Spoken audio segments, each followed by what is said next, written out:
semua, perkenalkan nama saya Irma Pirnanda dari UPBJJ UT Bandung dengan NIM 04473975.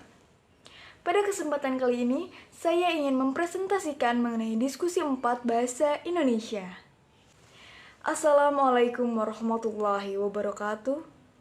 Hadirin yang saya hormati, marilah kita panjatkan puji dan syukur kehadirat Allah Subhanahu wa Ta'ala.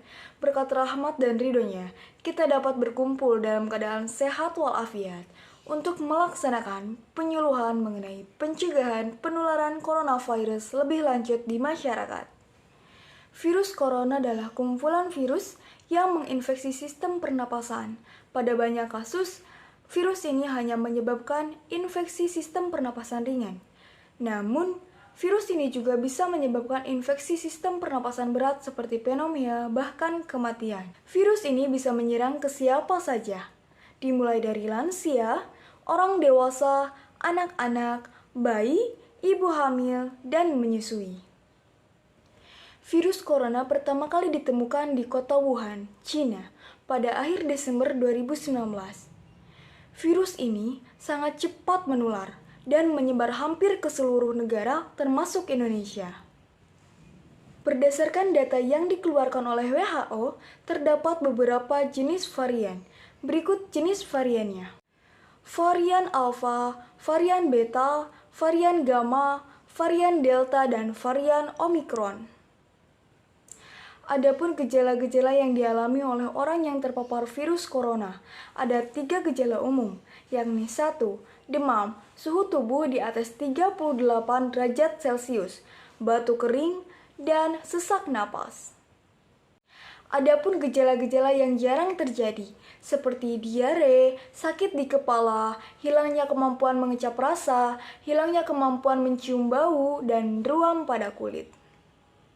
Penyebaran virus corona sama seperti virus lainnya, seperti percikan air liur, memegang mata, hidung, mulut, setelah memegang barang yang terkena percikan air liur orang yang terinfeksi. Yang terakhir, tinja atau feses ini jarang terjadi. Kasus COVID-19 di Indonesia pertama kali dideteksi pada tanggal 2 Maret 2020. Ketika 2 orang terkonfirmasi tertular dari seorang warga negara Jepang. Pada tanggal 9 April 2020, pandemi sudah menyebar ke 34 provinsi dengan DKI Jakarta, Jawa Barat, dan Jawa Tengah sebagai provinsi paling terpapar virus corona. Setelah pengumuman adanya kasus pertama di Indonesia, pemerintah menghimbau warga untuk tidak panik. Fakta lapangan menunjukkan bahwa penularan virus corona terjadi dengan sangat cepat. Penanganan cepat diupayakan pemerintah dengan membentuk tim Satuan Tugas Penanggulangan COVID-19 yang dipimpin langsung oleh Presiden. Untuk melindungi warga dari resiko penularan, Presiden menetapkan peraturan tentang pembatasan sosial berskala besar melalui peraturan pemerintah PP nomor 21 tahun 2020 tentang pembatasan sosial berskala besar PSBB dan mulai berlaku sejak 1 April 2020 lalu. Pemerintah daerah yang ingin memberlakukan PSBB di daerahnya harus melalui persetujuan pemerintahan pusat. Mekanisme dan indikator penerapan PSBB di tingkat daerah diatur secara rinci dalam Peraturan Menteri Kesehatan Nomor 9, 2020 tentang pedoman pembatasan sosial berskala besar dalam rangka percepatan penanganan COVID-19. Tidak bisa dipungkiri, dengan adanya pembatasan aktivitas masyarakat, maka pertumbuhan ekonomi Indonesia mengalami penurunan. Awal Juni 2020, Bank Dunia memproyeksikan bahwa pertumbuhan ekonomi Indonesia adalah 0%. Bahkan, dalam skenario terburuk, pertumbuhan ekonomi Indonesia bisa minus 3,5%.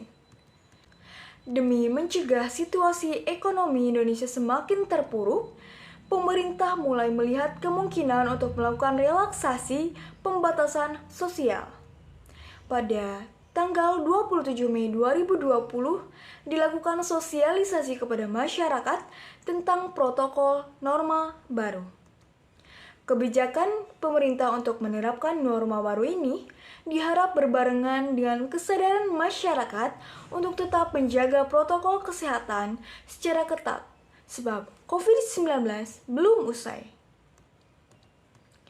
Peran masyarakat untuk mencegah penularan apapun variannya, di antaranya menghindari tempat dan aktivitas yang beresiko tinggi peluang penularan, seperti ruangan tertutup yang buruk sirkulasi udaranya, tempat keramaian atau kerumunan, dan interaksi yang terlalu dekat atau percakapan yang jarak dekat.